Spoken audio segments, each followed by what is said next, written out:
Hey, Dr. McCann here. Today we are starting our new mini-series, Shopping with Your Gynecologist. And so we're gonna go ahead and go to our local pharmacy and see if your basket matches up with mine.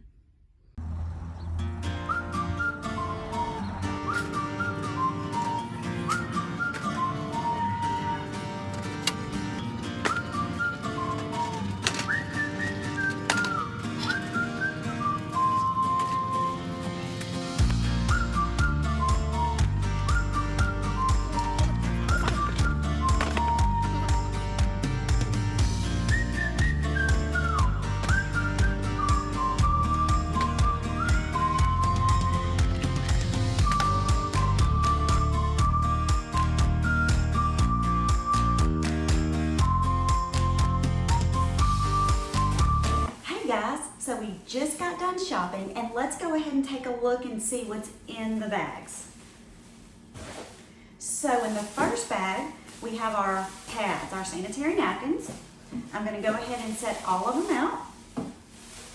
And in this case, I'll only pick the ones that are recommended, and let me show you why. When you're getting your pads or your tampons, you need to make sure that it says free of dyes. This is very important. The dyes, the fragrances, they can cause recurrent bacterial vaginosis after your period. So if you notice if you're getting bacterial vaginosis or an odor after your period, make sure that your pads and your tampons are free of all fragrances and dyes. This one is free of fragrances and dyes also, as well as the liners. And of course, cotton is always good, but the important part is free of dyes and fragrances. So we're gonna set these aside and see what else we have in the bags. Next, I went ahead and got treatment for urinary tract infection.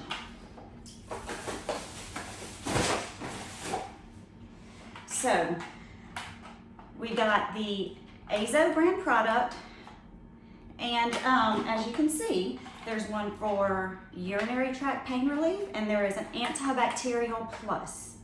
So the antibacterial plus actually does help with urinary tract infections.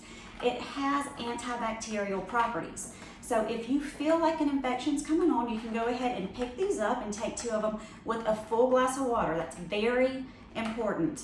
And it can help the symptoms and the infection subside. If you still have symptoms of infection after you take this, obviously you need to see your doctor. And then also the urinary pain relief is a different medication, but it also works very well. So I do recommend the antibacterial plus to all of my patients. Maybe you get a recurrent urinary tract infection after intercourse. Go ahead and take 2 of these and see if that doesn't help. Again, you need to see your doctor if the symptoms don't resolve, but these can be very effective.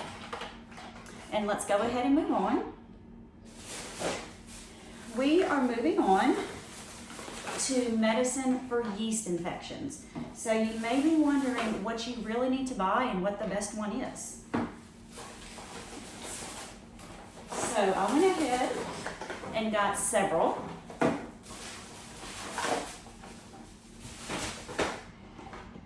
And regardless of the brand, they have the same active ingredients. You can see that we have, there is different active ingredients. In these, there is a 3, a 7, a 1. So I went ahead and got 2 7s.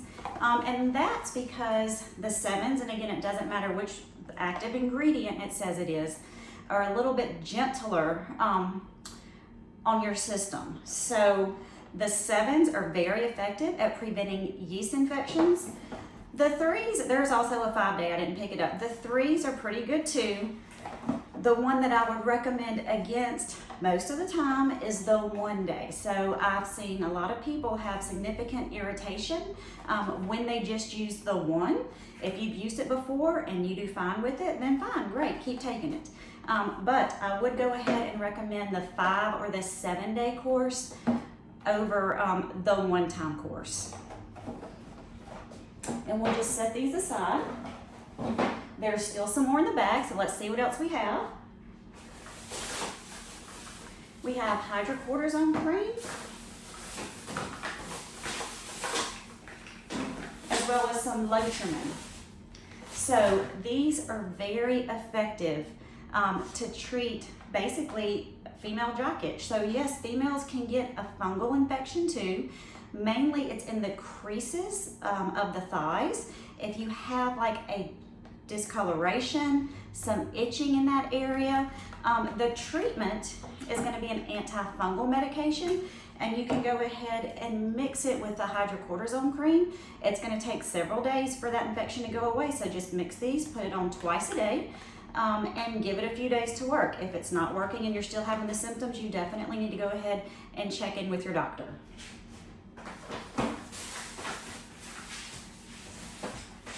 I also went ahead and picked up some Replen's Vaginal Moisturizer.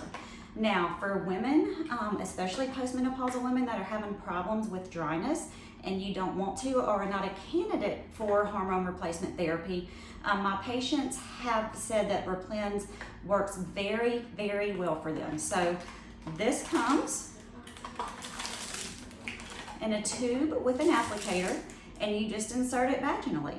And again, the patient reviews on this from people who have actually used it have been very, very positive. So that is one thing I would recommend. And last but not least, the standard NSAID, and in this case, ibuprofen. So ibuprofen is a first-line therapy for what we call dysmenorrhea or pain with your period, and it can sometimes help with the heaviness also. So the prescription strength of this is simply 3 of these 200 tablets every 6 hours, working most effectively if you start at the day before your period and continue through the first few days. Not everybody can take NSAIDs, so obviously if you're one of those people that can't, don't pick it up and don't take it. But generally, for most people, this works very effective in preventing dysmenorrhea or pain with your periods. So today we have covered the feminine hygiene aisle. Stay tuned, we still have a lot more to cover, including the detergent aisle, soap aisle, medication aisle, as well as the weight loss aisle.